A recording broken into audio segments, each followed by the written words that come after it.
ब्रह्म निर्गुण निराकार ब्रह्म निसंग निर्विकार ब्रह्मासी नाही पारावर बोलती साधू.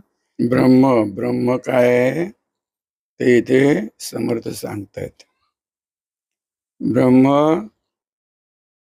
निर्गुण आहे, निराकार आहे. आकार नाही, गुण नाही, रूप नाही, कोणतेही वैशिष्ट्य नाही. म्हणजे असं हे आहे म्हणून असं दाखवता येईल, सांगता येईल असं ब्रह्म नाही. आणि असं नाही आणि म्हणूनच त्याला कोणतीही सीमा नाही. सीमा नाही म्हणजे मर्यादा नाही, म्हणजे त्याचा पारावार नाही. कुठे आहे, कसं आहे, काही नाही. असं ब्रह्म आहे, असं ब्रह्म आहे.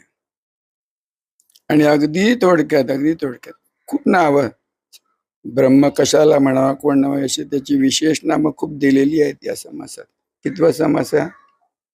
दशक 7वा समास दुसरा.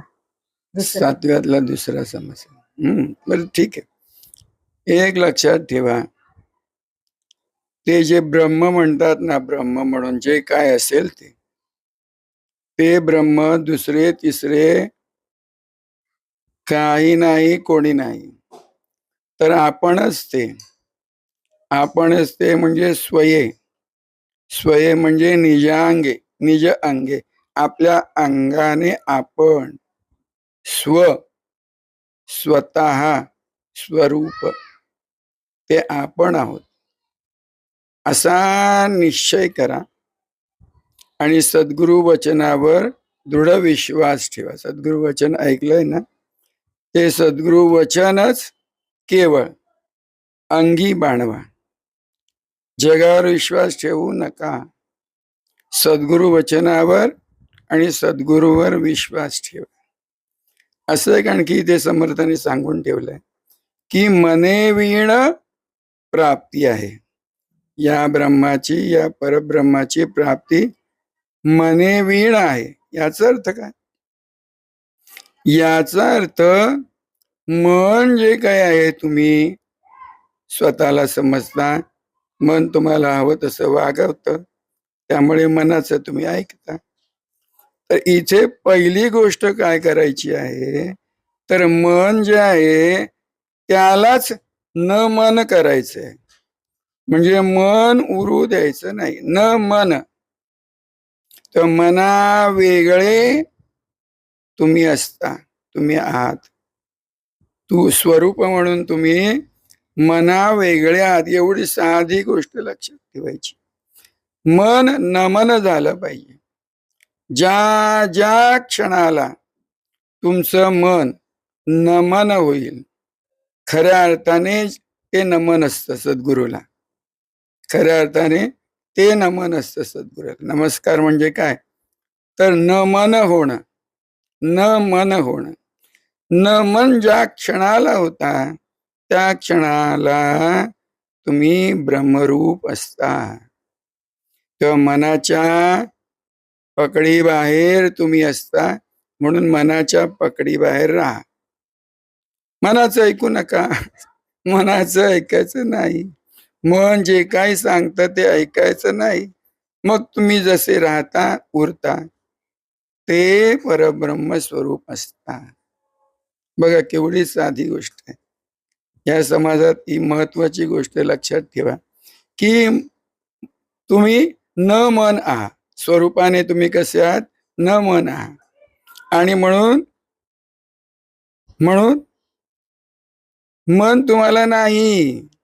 मग मन जे काही आहे तुम्हाला स्वतःला समजता आणि वागताना ते चुकीचं वागतं. परब्रह्माच्या अर्थाने तुम्ही ते चुकीचं वागता. तेव्हा दुसरी एक साधी गोष्ट ऐकून ठेवा. मग जे काही तुम्ही वागता ना, वागणूक जी काही घडते सकाळी उठल्यापासून झोपेपर्यंत, ती अमान्य करा. रात्री झोपताना मी असा वागलोच नाही असं म्हणा आणि निवांत झोपा, स्वस्थ झोपा, स्वस्थ. मग तुम्ही स्वरूपामध्ये स्थिर असता. तर तसे राहा. झोप तसे तसे तसे ओळखून, तसे ओळखून तुम्ही झोपी जाता. मग तुम्ही स्वरूपी असता. आणि ती ओळख घेऊन जेव्हा तुम्हाला जाग येईल, जेव्हा तुम्हाला जाग येईल, ती जाग स्वरूपाकार असेल. ती जाग स्वरूपाकार असेल. होणार. मग तुम्ही डे टू डे ऍक्टिव्हिटीज मध्ये, दैनंदिन कार्यामध्ये व्यग्र व्हाल, सगळं काही कराल. पण पुन्हा जेव्हा स्वस्थ असा क्षण तुम्हाला मिळेल आणि विचार कराल, तस्मात विचार करावा, म्हणून विचार केलाच पाहिजे. विचार कराल की हे काही जे काही घडलं देहाद्वारे, मनाद्वारे, बुद्धीद्वारे, हे काही खरं नाही. स्वरूपाने आम्ही म्हणजे मी स्वतः कसं आहे, निर्गुण निराकार आहे. मनाचा आणि माझा संबंध नाही. का का असं का? कारण मी स्वरूपामध्ये देहाशी बांधलेला नाहीये. देह माझा खरा नाहीये. देह खरा नाही, बुद्धी खरी नाही, मन खरं नाही. आणि म्हणून याच्या आधारे माझी वागणूक जी काही घडते, व्यवहार जो काही घडतो, तो खरा नाही, खराच नाही. हा मिथ्या आहे, मिथ्याभास आहे. कारण देह हा केवळ कल्पनेतला आहे. आणि म्हणून बुद्धी कल्पनेतली आहे, मन कल्पनेतला आहे, सगळा व्यवहार कल्पनेतला झाला. माझा त्याचा संबंध नाही. असं असं म्हणून ते जे निर्गुण असणं आहे, ते जे निराकार असणं आहे, ते घट्ट धरून बसा.